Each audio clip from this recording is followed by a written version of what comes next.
बिस्मिल्लाहिर्रहमानिर्रहीम। अस्सलाम वालेकुम। अपोजिशन की जानिब से जो तहरीक अदम एतमाद जमा कराई गई है डिप्टी स्पीकर कासिम सूरी साहब के ख़िलाफ़, उसके ऊपर वोटिंग कल होनी है।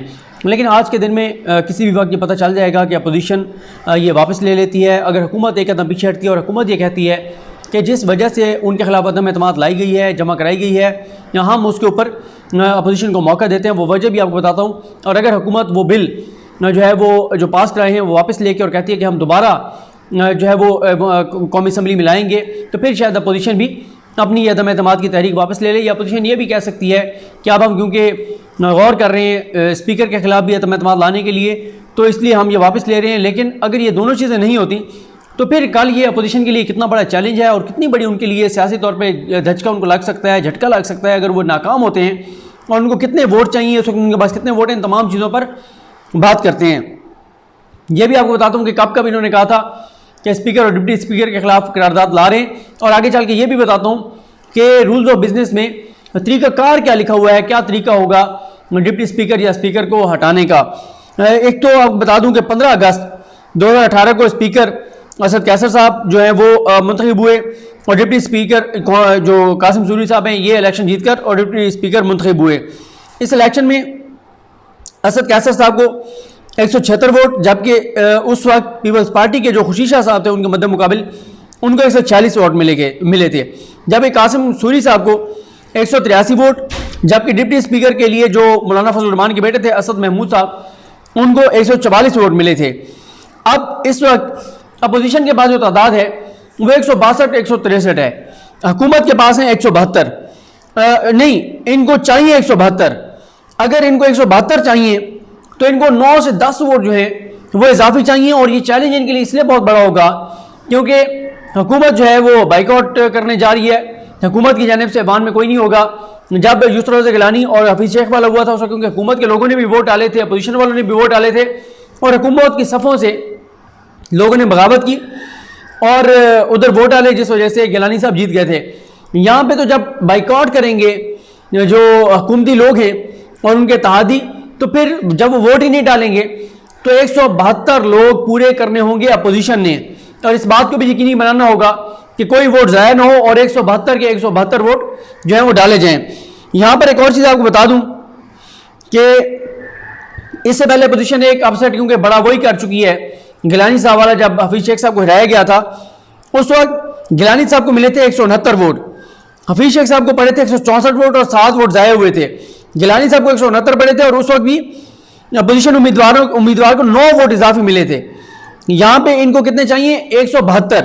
और फिर वो अलग बात है कि उसी दिन 3 मार्च को हुकूमत की जानिब से प्रेस कॉन्फ्रेंस की गई। इमरान खान साहब ने अनाउंस कर दिया था कि वो एतमाद का वोट लेंगे और फिर 6 मार्च को एतमाद का उन्होंने वोट लिया और 178 वोट मिले थे प्राइम मिनिस्टर पाकिस्तान इमरान खान साहब को। अब मैं आपको बताता हूँ कि अपोजिशन ने इससे पहले कब कब ये ऐलान किया कि हम स्पीकर या डिप्टी स्पीकर के खिलाफ अदम एतमाद ला रहे हैं। इसमें बल्कि ये आपको बता दूं कि पहले ये बता देता हूं कि डिप्टी स्पीकर के खिलाफ अदम एतमाद की ये वजह क्या है।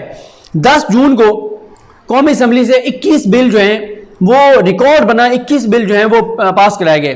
अपोजिशन ने अलग उलग किया कि हमें टाइम नहीं दिया जा रहा, गिने नहीं जा रहे लोग। 3 बार कोरम की निशानदेही की, कोरम पूरा था। फिर उन्होंने कहा जी अपोजिशन ने कहा गिने जाए बंदे, हमारे इसके ऊपर मुस्तरद करने में ज़्यादा है, हुकूमत के काम है। तो इस पे डिप्टी स्पीकर ने गिने नहीं। तो खैर इन्होंने कहा जी हम अदम एतमाद लाएंगे, ऐलान कर दिया। और उसके बाद से हमें कहीं पे अपोजिशन की कोई संजीदा कोशिश नज़र नहीं आ रही कि वो संजीदा कोशिश कर रहे हो डिप्टी स्पीकर कासिम सूरी साहब को हटाने के लिए।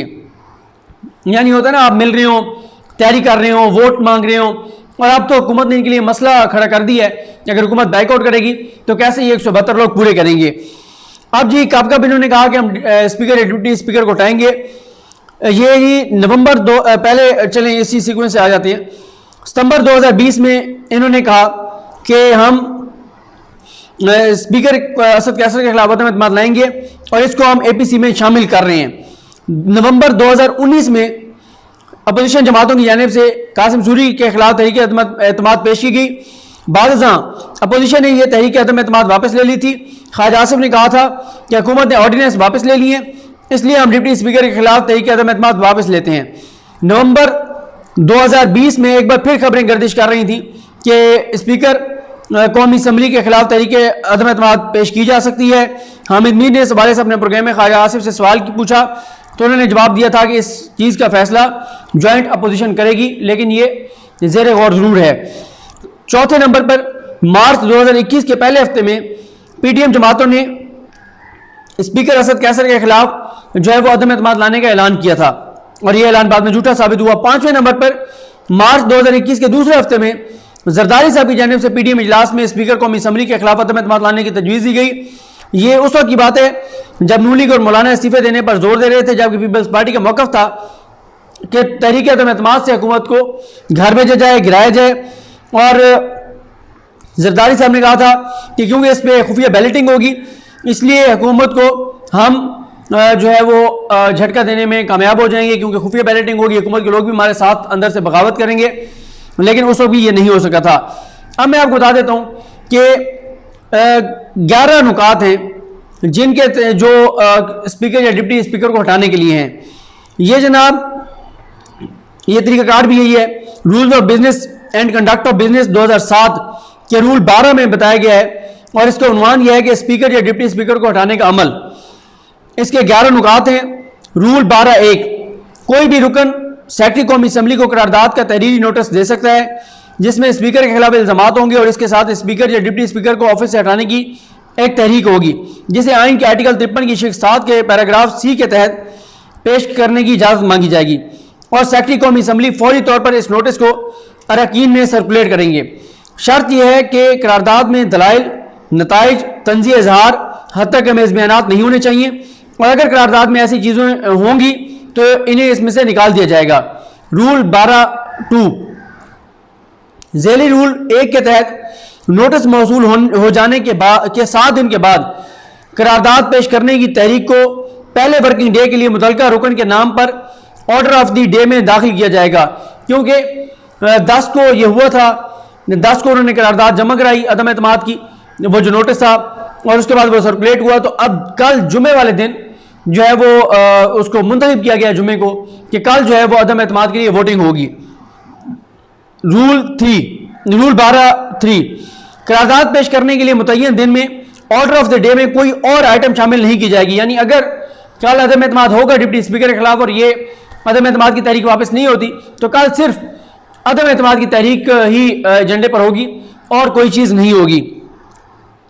रूल 12(4) कौमी असम्बली की जिस सिटिंग में स्पीकर या डिप्टी स्पीकर को हटाने की करारदाद को ज़ेर गौर लाया जा रहा हो, स्पीकर या डिप्टी स्पीकर जिसके खिलाफ भी करारदाद हो वो कौमी असम्बली की इस सिटिंग की सरबराही नहीं करेगा। रूल 12(5) जब सब रूल 2 के तहत तहरीक पेश कर दी जाएगी तो उसके फौरी बाद असम्बली के चेयरपर्सन की जानिब से कहा जाए कि जो अरकान तहरीक के हक में हैं वो अपनी जगहों पर खड़े हो जाएं और अगर असम्बली कुल रुकनीत के कम से कम 1/4 अरकान खड़े नहीं होते तो इजलास की सरबराही करने वाला या करने वाली चेयरपर्सन ये ऐलान करेगा या करेगी कि तहरीक पेश करने वाले रुकन को असम्बली की इजाज़त नहीं है।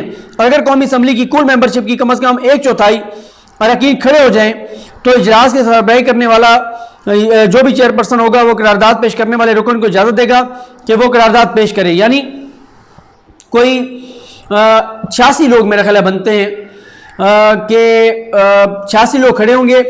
अगर 86 लोग खड़े हो जाते हैं तो फिर अदम एतमाद की तहरीक जो है तहरीक अदम एतमाद लाई जाएगी। अगर 86 खड़े नहीं होते, उसकी तौसीक नहीं करते तो फिर ये पेश ही नहीं की जा सकती। आपको याद होगा कि जब चेयरमैन सेनेट जो है उनके खिलाफ लाई जा रही थी तहरीक अदम एतमाद, उनको हटाने के लिए सादिक संजानी साहब को जब खड़े हुए तो 64 थे, जब वोट डाले गए और वो डब्बा खुला तो 50 निकले वोट, 14 लोगों ने उस वक्त जो है वो बगावत की थी। रूल 12(6) करारदाद पर डिस्कशन सख्ती से उन ग्राउंड्स तक महदूद होगी जो ग्राउंड्स करारदाद में बताए गए होंगे और ये कि जो रुकन असम्बली करारदाद पेश करता है और स्पीकर या डिप्टी स्पीकर जिसके खिलाफ करारदाद पेश की गई है ये अफराद 15 मिनट तक बोल सकते हैं या फिर इतने वक्त तक बात कर सकते हैं जितने वक्त की उन्हें चेयरपर्सन की जानिब से इजाज़त दी गई हो। इसके अलावा चेयरपर्सन इस करारदाद पर दस्तखत करने वाले दीगर अरकान या किसी भी और रुकन को भी बोलने की इजाज़त दे सकता है। इनके बोलने के लिए चेयरपर्सन वक्त की पाबंदी का तयन करेगा।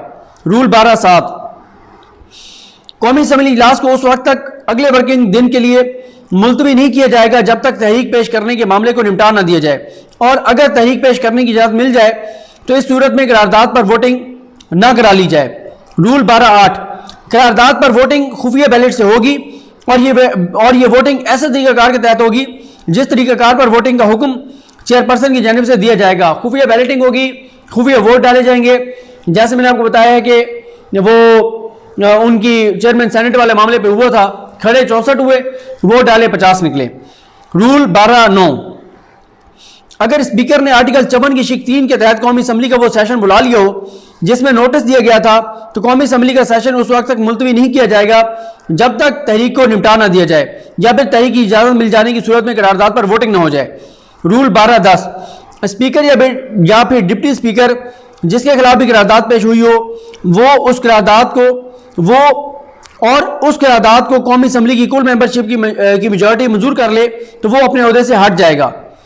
यानी अगर 172 वोट पड़ जाते हैं इनके खिलाफ, मेजॉरिटी का आ जाएगा, तो फिर जो डिप्टी स्पीकर हैं वो अपने ओहदे पर नहीं रहेंगे। और रूल 12(11) उसके जो शिक है वो कहती है कि जब स्पीकर या डिप्टी स्पीकर को मुंतखब किया जाता है या हटाया जाता है तो इस सिलसिले में सेक्रेटरी कौमी असम्बली एक नोटिफिकेशन जारी करेंगे जो गजट में शाये होगा।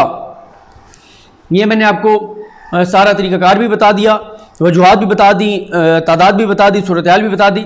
बहरहाल आज के दिन में यहाँ पता चल जाएगा कि सूरत हाल किस तरफ जाती है। मुझे अपनी दुआ में याद रखें। अल्लाह करीम हम सब का हामी नासरो। अल्लाह हाफ़िज़।